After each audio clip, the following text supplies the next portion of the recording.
오늘 영상은 아직 어린이집을 다니지 않거나 어린이집에 다니지만 쉬는 날이 되면 가정보육이 막막한 부모님을 위해 준비했습니다. 제가 어린이집 교사로 10년 동안 일하면서 선생님, 지우는 집에서 완전 엄마 껌딱지예요. 이런 말 진짜 많이 들었거든요. 그런데 그런 아이들이 어린이집에 오면 사부작사부작 엄청 잘 놉니다. 선생님이 대단한 걸 해주거나 장난감이 많아서가 아니에요. 오늘 알려드릴 5가지 방법을 적용해 보시면 가정보육의 질이 완전히 달라지실 겁니다. 바로 시작하겠습니다.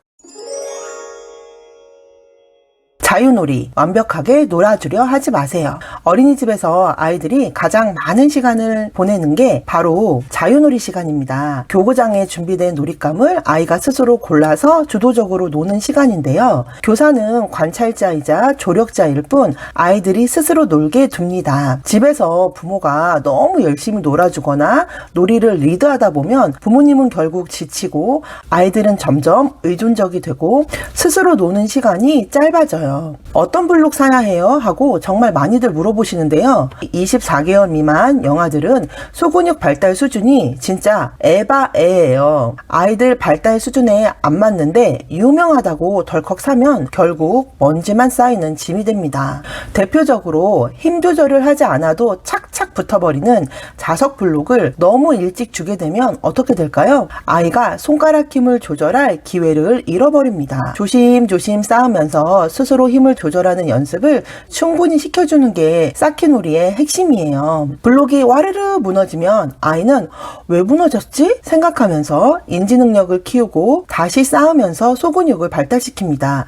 이 평범한 과정이 진짜 두뇌 발달인 거죠. 역할놀이는 사회성 발달의 치트키죠. 비싼 주방놀이 세트 안 사셔도 돼요. 지금 바로 주방 싱크대 맨 아래에 있는 하부장 한 칸만 비워보세요. 거기에 안 쓰는 냄비, 국자, 플라스틱 그릇과 아이 식기를 넣어주세요. 엄마 요리할 때 다리에 매달려서 울던 아이가 자기만의 싱크대에서 혼자 30분은 집중해서 놀 수 있습니다. 엄마랑 밥상 차릴까? 수저 좀 놓아줄래? 하고 사소한 역할을 주세요. 놀이가 아니라 내가 엄마를 돕는 임무를 수행한다고 느껴서 자존감이 팍팍 자랍니다. 엄마, 선생님, 의사 등을 흉내내는 역할놀이를 잘하려면 다양한 사람을 만나봐야 하고 그 사람들의 행동과 말투를 자세히 관찰해야 하거든요. 버스를 한 번도 타보지 않은 아이가 버스 기사를 흉내내기 어렵겠죠. 아이들이 역할놀이를 하는 걸 보면 이 아이가 어떤 경험을 해봤는지 티가 나요. 그러니까 다양한 경험을 시켜주세요. 음률놀이. 선생님이 동요를 부르면서 간단한 손유희를 하면 아이들 눈이 초롱초롱해집니다. 이때 아이 이름을 넣어서 부르면 효과는 배가 되죠. 집에서도 악기 장난감을 활용해 보세요. 꼭 동요만 들려줄 필요는 없습니다. 하루 종일 뽀로로와 상어가족 노래만 들으면 부모님 귀에서 피나잖아요. 좋아하는 라디오나 가요를 들어도 됩니다. 36개월 이전 아이들에겐 부모의 긍정적인 감정 에너지가 뇌 발달에 훨씬 중요해요. 엄마가 신나서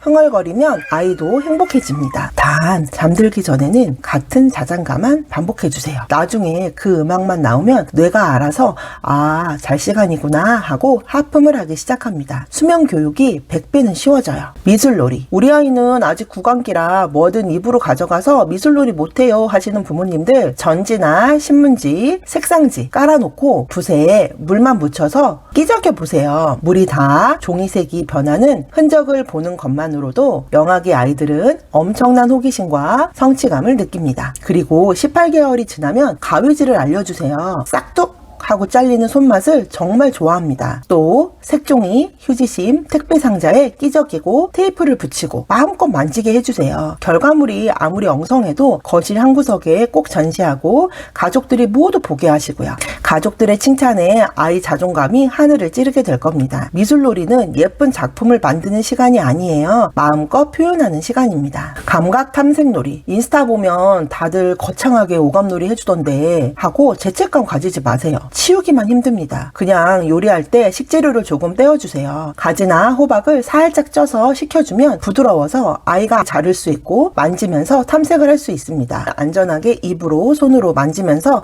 탐색하는 게 최고의 오감놀이입니다. 페트병에 쌀, 콩, 국수 등을 넣어서 흔들면 나만의 마라카스가 되고요. 소근육도 발달하고 다양한 청각 자극이 됩니다. 택배 올 때 받은 뽁뽁이는 버리지 마세요. 아이들이 밟게 하는 것만으로도 훌륭한 감각놀이가 됩니다. 자유롭게 놀이하는 과정에서 스스로 배우는 게 진짜 놀이입니다. 규칙적인 일과 집에서도 이 순서는 지켜주세요. 주말이나 방학만 되면 아이들 낮잠 시간이 꼬이고 밤늦게 자서 다음날 등원겁으로 이어지는 경우가 많아요. 규칙적인 생활 리듬은 아이에게 엄청난 심리적 안정감을 줍니다. 시간을 칼같이 지키라는 게 아니에요. 순서의 흐름을 지켜달라는 겁니다. 아이의 생체 리듬이 안정되어 이유 없이 짜증내고 악쓰며 떼쓰는 게 눈에 띄게 줄어들 거예요. 그리고 무엇보다 점심 먹이고 낮잠 재우는 이 타이밍이 지켜져야 부모님들도 숨 돌릴 소중한 휴식 시간이 확보됩니다. 스스로 하기, 부모님의 인내심이 아이의 지능을 키웁니다. 아이가 느릿느릿 답답하게 행동하면 대신 해주게 되죠. 특히 외동을 키우거나 성격이 급한 부모님들이 더 그러실 거예요. 돌 전후부터는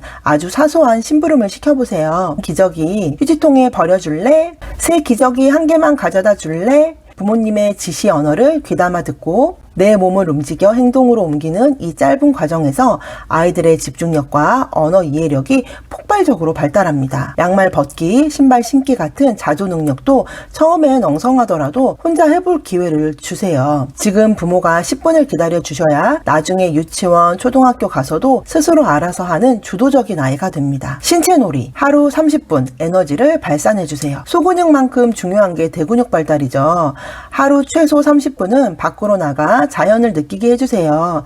에너지를 발산해야 밥도 잘 먹고 잠도 잘 잡니다. 너무 덥거나 비가 오거나 그럴 땐 육아종합지원센터, 공동육아방이나 아이사랑 놀이터, 어린이 도서관 같은 공공시설을 적극적으로 활용해보세요. 쾌적하고 이용요금도 아주 저렴합니다. 이마저도 여의치 않다면 집에서 엄마 아빠가 홈트를 해보세요. 요즘 센스 있는 부모님들은 운동하면서 아이랑 같이 놀아주더라고요. 부모는 건강 챙기고 아이는 따라하면서 대근육이 발달하니까 일석이조입니다. 그림책, 책은 언어 발달을 돕는 도구입니다. 선생님, 우리 아이는 전집 사줘도 안 읽어요. 몇 권 읽었는지는 중요하지 않아요. 다 안 읽고 페이지를 넘겨도 놔두세요. 아이가 손가락으로 가리키는 그림을 보면서 토끼가 달에 가고 있네. 어느 쪽으로 가지? 하고 자유롭게 수다 떠는 게 진짜 책 육아입니다. 가장 피하셔야 할 행동은 책을 다 읽고 나서 확인하는 질문을 던지는 거예요. 아이가 책을 공부로 느끼는 순간 책과 멀어집니다. 그저 즐거운 놀이로 느끼게 해주세요. 잠들기 전 책 3권 읽어주기를 수면의식으로 만들면 책을 좋아하는 아이로 자연스럽게 자랍니다.